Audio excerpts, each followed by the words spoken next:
Terima kasih Anda masih bersama kami. Bagi Anda yang baru saja bergabung, kami hadirkan kembali 3 berita utama hari ini. Pedagang dan konsumen minyak goreng minyak kita di Pasar Borobudur Magelang menolak rencana pemerintah menaikkan harga eceran tertinggi minyak goreng. Keji, seorang pria di Banjarnegara membunuh mantan istrinya di depan ibu korban. Kalah judi online jutaan rupiah menggunakan uang koperasi. Seorang pemuda di Banjarnegara berbohong seolah-olah menjadi korban begal sepeda motor.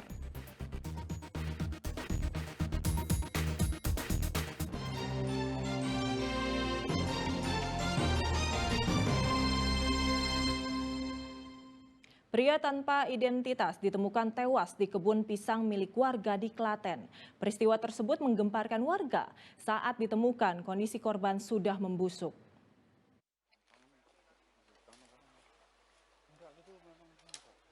Warga Desa Polan, Kecamatan Polan Harjo, Klaten, Rabu lalu dikagetkan penemuan jasad pria tanpa identitas yang ditemukan di kebun pisang. Saat ditemukan, jenazah korban sudah membusuk. Jenazah ditemukan warga yang sedang mengecek kebun pisang miliknya.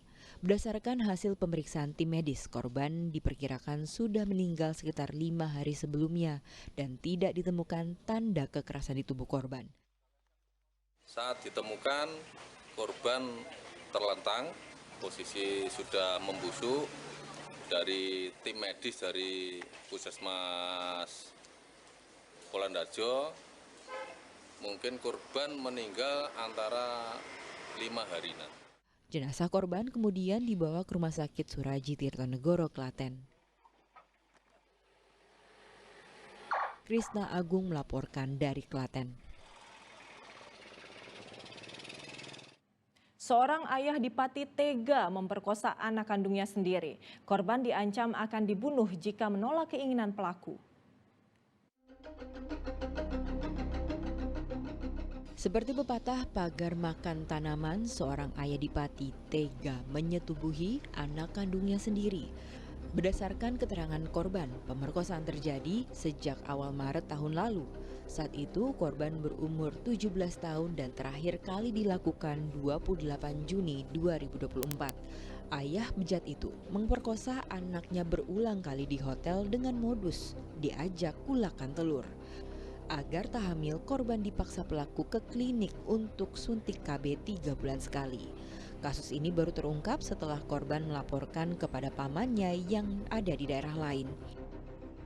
Ini melapor ke pamannya karena pertama ada ancaman dari bapaknya kalau melapor akan dibunuh. Kemudian yang kedua karena trauma jangan sampai kejadian ini menimpa sama adiknya, karena adiknya sama juga cewek semua, adiknya 2. Itu yang harapan kenapa sampai korban ini berani melapor. Akibat perbuatan itu korban mengalami trauma. Dinas Sosial telah memberikan pendampingan psikologi. Kalau kondisi yang kemarin saya pendampingan awal itu dia emang ada indikasi depresi. Dan dia itu histeris ketika bertemu dengan orang baru, terutama laki-laki. Jadi kemarin saya diminta untuk mendampingi karena dia tidak mau baratnya tuh interaksi dengan orang selain perempuan. Tersangka saat ini ditahan di Rutan Polresta Pati dan dijerat Undang-Undang Perlindungan Anak dengan ancaman hukuman penjara maksimal 15 tahun. Arif Nur melaporkan dari Pati. Sungguh keji, seorang pria nekat menghabisi nyawa mantan istrinya di Banjarnegara. Korban dibunuh di depan ibu kandungnya sendiri.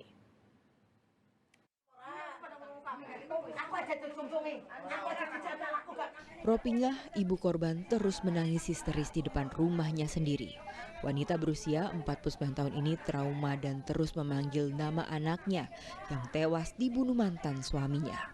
Sejumlah warga pun mencoba menenangkan ibu korban yang terus menangis dan berulang kali pingsan. Pembunuhan keji ini terjadi pada Rabu pagi di Desa Sawangan, Banjarnegara. Korban Koin Nuraini tewas di dalam rumah akibat ditikam berulang mantan suaminya yang telah bercerai 6 bulan lalu. Perbuatan sadis itu dilakukan di depan ibu korban. Sebelumnya mantan pasangan suami istri ini sempat terlibat cekcok mulut di dalam rumah korban. Ia yang telah pisah rumah tiba-tiba mendatangi korban yang tinggal bersama ibu dan langsung menikam mantan istrinya itu dengan sebilah pisau lalu kabur. Pelaku itu gedor pintu, terus kan ceritanya mau subuhan itu kan, terus dibukakan pintu, nah ibunya itu kan jaga anaknya 2. Nah, terus sempat masukkan ke sana, ke ruang tamu di sana, mungkin ngobrol apa nggak tahu, karena itu kan berarti bekas suami istri.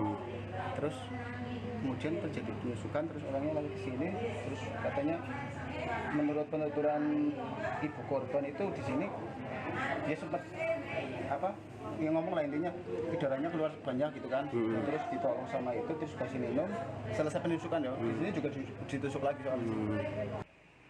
Polisi yang melakukan pengejaran telah menangkap pelaku, sedangkan jenazah korban dibawa ke RSUD Banjarnegara untuk divisum dan kemudian dimakamkan.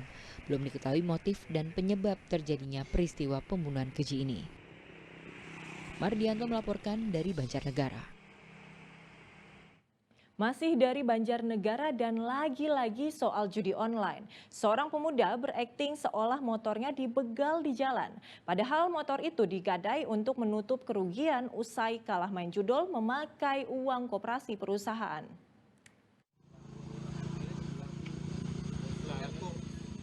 Dari korban begal jadi tersangka. Itulah yang dialami Sultan Albar, warga Banjarnegara yang awalnya melaporkan kepada polisi telah menjadi korban begal motor di Jalan Desa Kaliasem, Senin malam lalu. Namun setelah menemukan sejumlah kejanggalan, terungkap bahwa pemuda berusia 19 tahun ini ternyata hanya berakting. Ia berpura-pura jadi korban begal, padahal motor yang ia laporkan dibegal justru ia gadaikan senilai 2 juta rupiah.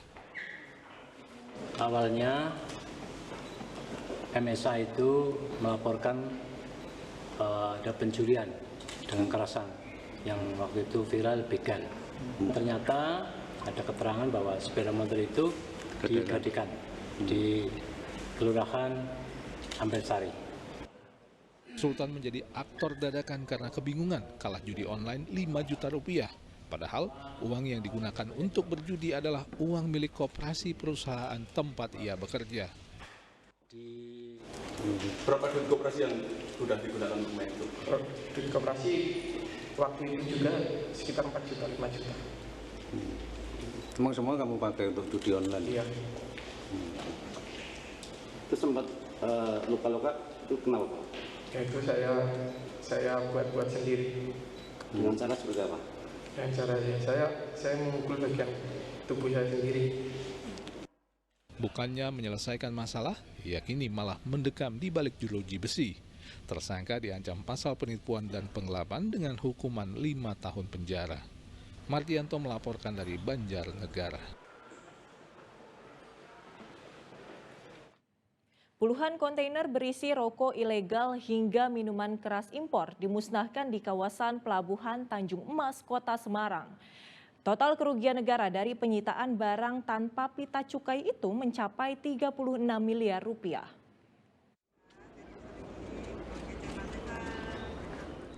Puluhan peti kemas ini berisi rokok ilegal sitaan bea cukai. Ada 25,1 juta batang rokok ilegal yang dimusnahkan di gudang bea cukai kawasan Pelabuhan Tanjung Emas, Semarang.